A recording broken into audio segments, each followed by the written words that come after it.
Bună ziua și bine v-am regăsit! În această etalare vom vedea ce intenții, sentimente și acțiuni va face persoana voastră față de voi. Am decis să revin pentru o perioadă la variante. Vom avea două variante, varianta numărul 1 și varianta numărul 2. Am să vă rog să alegeți varianta care vă atrage prima oară atenția și eu voi începe cu varianta numărul 1. Țineți cont că dacă doriți o etalare personală, aveți toate detaliile în descriere. Bun. Hai să vedem care este energia persoanei voastre, astfel încât voi să știți dacă această etalare va rezona cu voi sau nu. Energia persoanei voastre și în ce stadiu vă aflați voi acum cu această persoană. Astfel, va fi mult mai ușor să vă dați seama. Bun.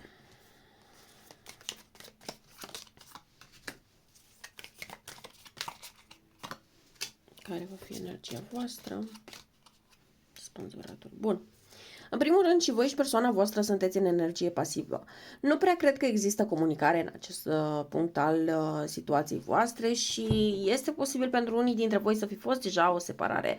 Justiția pentru mine nu neapărat înseamnă o carte pentru, hai să zicem, progresul unei relații, ci din contră o carte de separare, o carte care ne arată faptul că este nevoie ca fiecare să ia un moment de pauză și să se regândească dacă este oportun să mai continuați cu această situație sau nu. Chiar dacă s-a produs această separare, cărțile îmi sugerează totuși că există o perioadă de analiză, o perioadă de calculare, o perioadă de a regândi cum să se facă un echilibru, cum este cea mai bună decizie pentru fiecare în parte. Nu pot să spun că este ca și cum unul dintre voi neapărat, nu știu, a trecut peste și a uitat cu totul, nu, ci din contră, cumva fiecare trece printr-o etapă de evaluare a tot ceea ce a fost între voi până acum.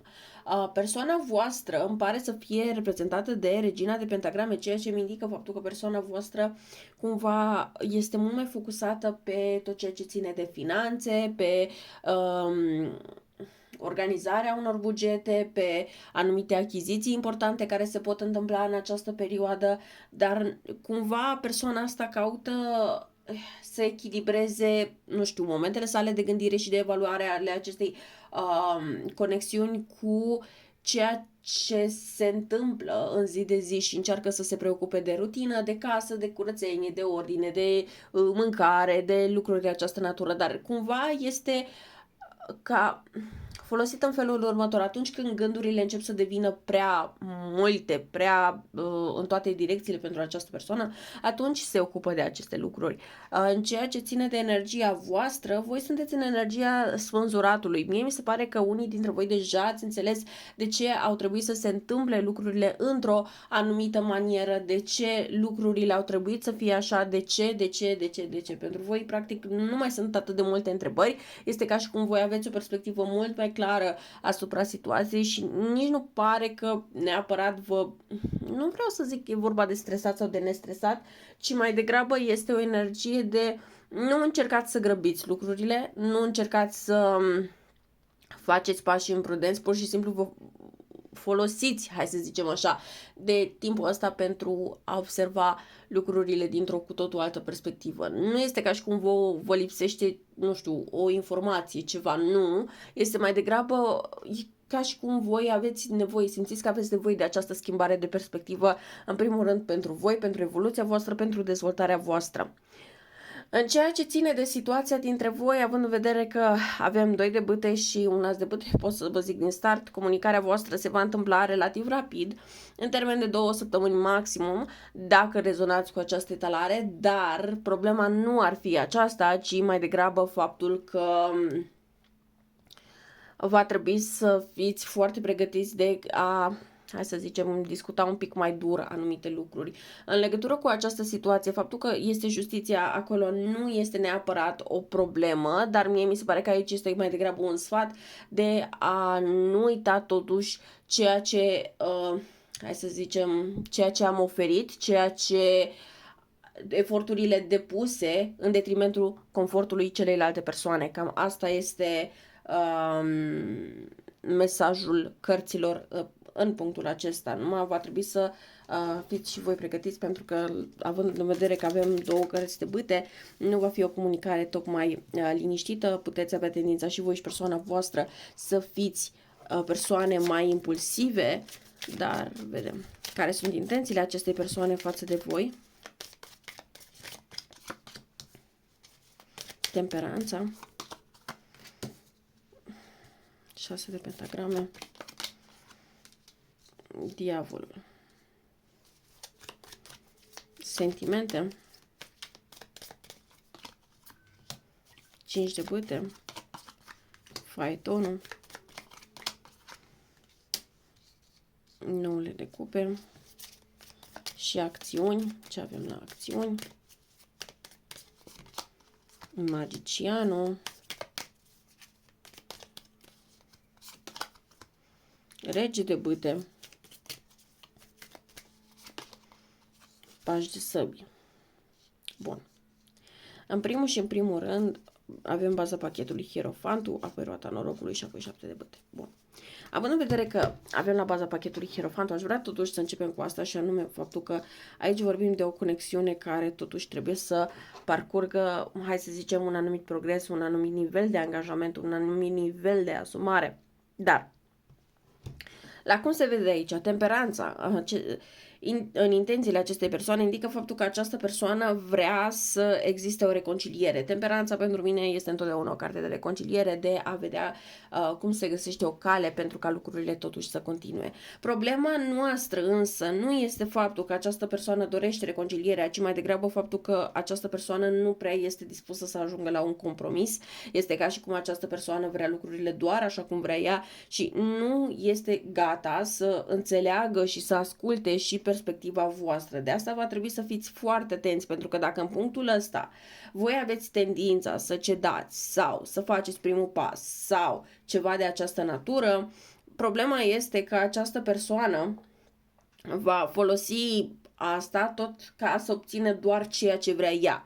Nu, cu 6-le ăla de pentagrame acolo mie mi-arată foarte clar că sunt dezechilibre destul de mari în această conexiune. Dezechilibre care au nevoie să fie evaluate, da? Că de asta aveți și această pauză și aici este nevoie de o schimbare de polaritate, ceea ce înseamnă că aici cineva trebuie să ofere mai mult decât a făcut-o până acum, iar cealaltă persoană trebuie să fie mai pasivă. Nu pasivă de tot, dar înțelegeți voi ideea. Problema este că aici cu diavolul, totuși, eu stau să mă uit la toată această situație, pentru că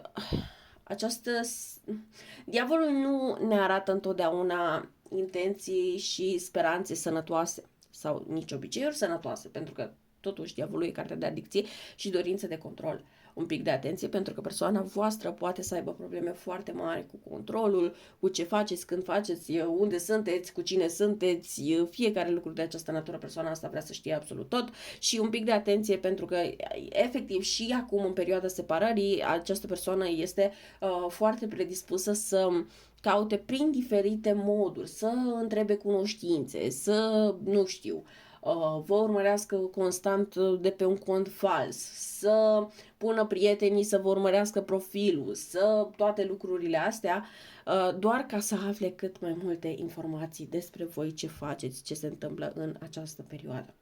În ceea ce ține de sentimente, aici avem un conflict destul de mare cu 5 de bâte, pentru că în primul rând, toate cărțile astea nu îmi arată neapărat sentimente neapărat pure, ci mai degrabă este cumva, este o afecțiune, nu pot să spun că nu. Există un atașament între voi și persoana voastră, dar nu pot să o numesc iubire. De ce zic asta? Pentru că aici este un 9 de cupe, se simte ca și cum această conexiune este acolo, dar doar pentru confortul personal, doar pentru a se asigura anumite așteptări, nevoi, dorințe prin această conexiune. Faetonul ne poate sugera faptul că aici cineva poate să fie destul de închis emoțional și efectiv să nu aibă dorința să se deschide emoțional față de celălalt, și tot această persoană cu 9 de cupe pare că este cea care deține controlul în această conexiune. Probabil de asta intervenit și această separare. În ceea ce ține de exprimarea sentimentelor, eu nu prea aș vedea această persoană că își exprimă sentimentele în vreun fel. Nu consider că această persoană vrea să-și, nu știu, simtă sentimentele, pur și simplu vrea să se ocupe de altceva, să facă cu totul alte lucruri, orice, numai să nu stea de una singură această persoană cu emoțiile sale. Iar în ceea ce ține de acțiuni cu magicianul, rege de bâte și pași de săbii, un pic de atenție pentru că s-ar putea să aveți de-a face cu persoane care sunt destul de interesate de spațiul acesta al ezotericului și este posibil ca parte dintre voi să vă treziți că această persoană de fapt ori face o etalare, ori încearcă să facă ritualuri, ori tot felul de sfaturi, ori tot felul de lucruri în speranța că vă convinge foarte clar să vă întoarceți. În ceea ce ține de rege de bâte, persoana asta pare să fie destul de determinată să revină către voi. Țineți cont că majoritatea cărților sunt orientate spre trecut. Deci persoana asta nu vă scapă din priviri, persoana asta nu e că trece peste, doar se focusează un pic pe hai să zicem, își pune în ordine următorul atac, să zic așa, și trebuie să fiți în gardă pentru că în momentul în care această persoană se simte gata, exact în momentul ăla și acționează. Asta nu este o persoană care să stea extrem de mult și să aibă foarte multă răbdare și un pic de atenție. De ce? Pentru că în intenții, având și 6 de pentagrame și diavolul, această persoană ar putea să facă promisiuni mari sau să facă, să vă creeze anumite așteptări că anumite lucruri mai mari se pot întâmpla, dar mari în sensul de lucruri relativ tangibile. Asta înseamnă că fie poate să fie vorba de a se trece, nu știu, pe, niște lucruri pe numele vostru sau poate să fie vorba de o căsătorie, poate să fie, pentru că avem totuși și Marele Preot, poate să fie vorba de lucruri de această natură, dar nu aș vedea nici că se întâmplă, nici că această persoană ar face-o doar pentru că vrea ca lucrurile să fie bine. Deci fiecare mișcare a acestei persoane este calculată. Dacă vă întrebați dacă această persoană are sentimente sincere față de voi sau este mai predispusă spre un interes, spre anumite, spre control și spre manipulare, da, această persoană este orientată spre control și manipulare, este o persoană orientată spre toxicitate, are tendința de a face lucrurile doar după cum vrea ea și nu o să se schimbe chestia asta, indiferent că alegeți să vă întoarceți sau nu. Majoritatea dintre voi vă văd că nu prea aveți de gând să vă întoarceți și nu prea cred că este o energie sau este ceva cu care această persoană să vă poată convinge. Este ca și cum și voi ați văzut destule despre această persoană și voi v-ați săturat. Sunteți conștienți că și voi cu spânzuratul că ați cam ajuns la capătul puterilor, doar că această persoană este destul de încăpățânată și nu prea vrea să înțeleagă faptul că pierde controlul asupra voastră. Deci un pic de atenție în legătură cu asta, pentru că această persoană riscă să facă urât în perioada imediat următoare. Și aș putea spune chiar către începutul anului următor, dar atâta timp cât voi sunteți determinați și hotărâți pe ceea ce vreți în legătură cu viața voastră și ce vreți voi de la viață, ce vreți voi de la un parteneriat, ce vreți voi de la o relație, nu are ce să facă până la urmă și va trebui să accepte realitatea. Bun.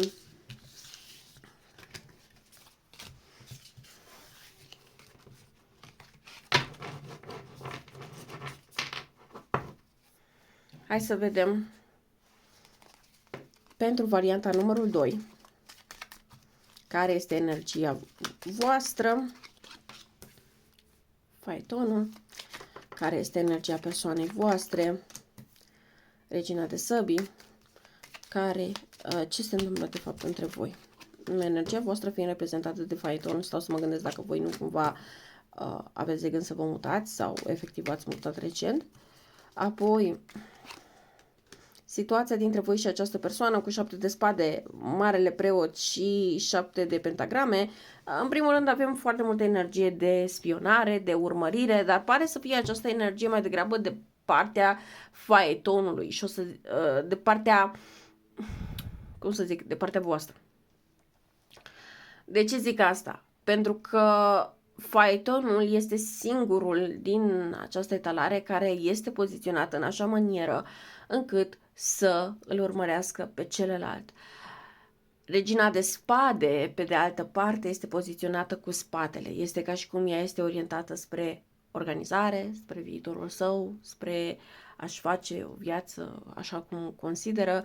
Regina de săbii este o regină destul de, cum să zic eu, nu e o persoană rea, dar e o persoană care a trecut prin multe și e o persoană care nu prea acceptă persoanele care se sizează că nu au intenții bune față de ea. Este o persoană care nu acceptă să fie controlată, este o persoană care nu acceptă să încerce cineva să o manipuleze sau să, nu știu, să fie incorrectă în sensul ăsta. Cam asta este ideea. Și chestia este că ceva din comportamentul vostru a trigăruit foarte mult această regină să se închidă în ea și să se îndepărteze și să se răcească din această conexiune.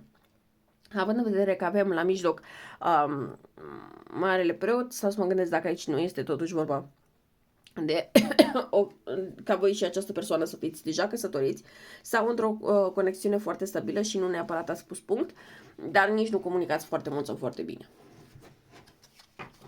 Este ca un fel de moment de pauză. Care sunt intențiile acestei persoane față de voi?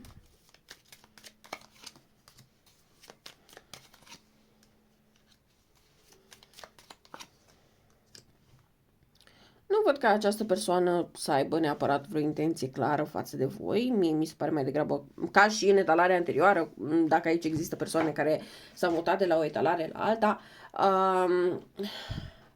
orientarea spre casă, orientarea spre familie, are de gând să se preocupe de chestii ce țin de bani, lucruri de această natură, organizare și așa mai departe. Cu 8 de cupe și 5 de cupe este într-o energie în care are intenția să se detașeze de această conexiune, să se răcească și nu, această persoană nu prea vrea să se întoarcă. Această persoană nu prea vrea să retrăiască ceea ce s-a întâmplat până acum. Este o persoană care este ca și cum atunci când s-a văzut ieșită din această conexiune, nu a zice că e totuși totul încheiat, dar este o pauză, dar această persoană consideră că acum că este cumva scăpată din mediul ăsta, relația asta, situația asta, nu consideră că mai vrea să se întoarcă. Nu se vede o astfel de energie. Care este? Care sunt sentimentele acestei persoane față de voi? 6 de bâte. Puterea.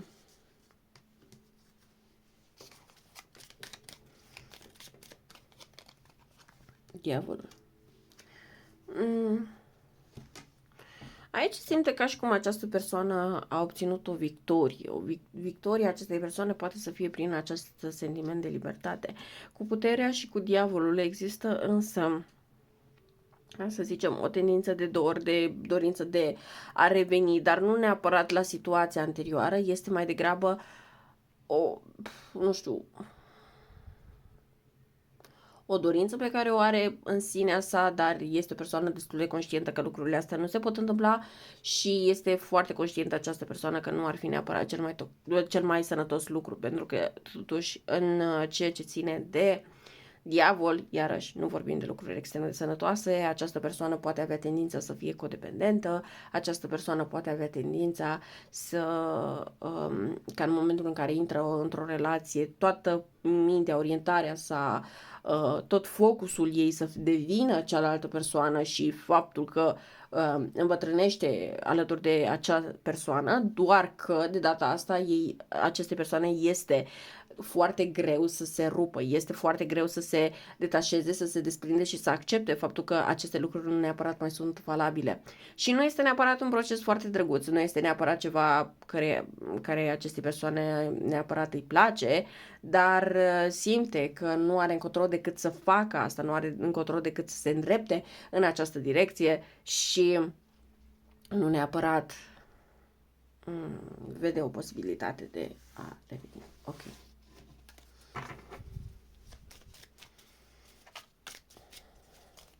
În ceea ce ține de acțiuni, Rege de bâte. Mi se pare interesant că Mi se pare interesant că avem rege de bâte și de data asta mare preoteasă, data trecută am avut magicianul și sunt pachete diferite de cărți, Doamne iartă-mă.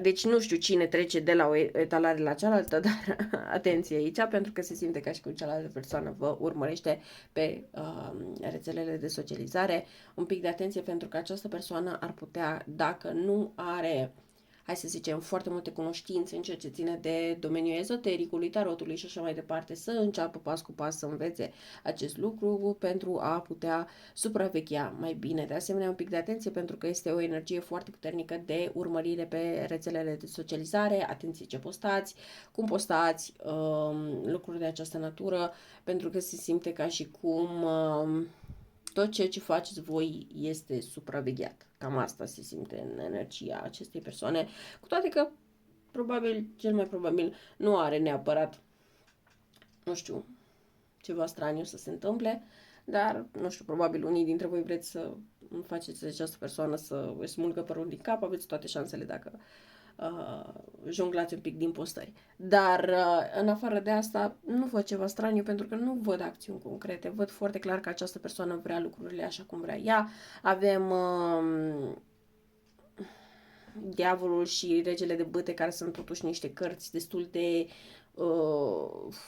fixate pe o anumită imagine și nu cred că este neapărat cu o intenție rea, cred că e mai degrabă că nu consideră că lucrurile pot fi mai bune altfel și aici s-ar putea să aveți o mică mare problemă dacă voi vreți să aveți o reconciliere cu această persoană, pentru că va fi o muncă de convingere să convingeți această persoană că lucrurile se pot repara. Nu cred că această persoană mai consideră că asta ar fi valabil, cred că pentru această persoană pur și simplu mai ușor ar fi să o ia de la zero cu o altă persoană și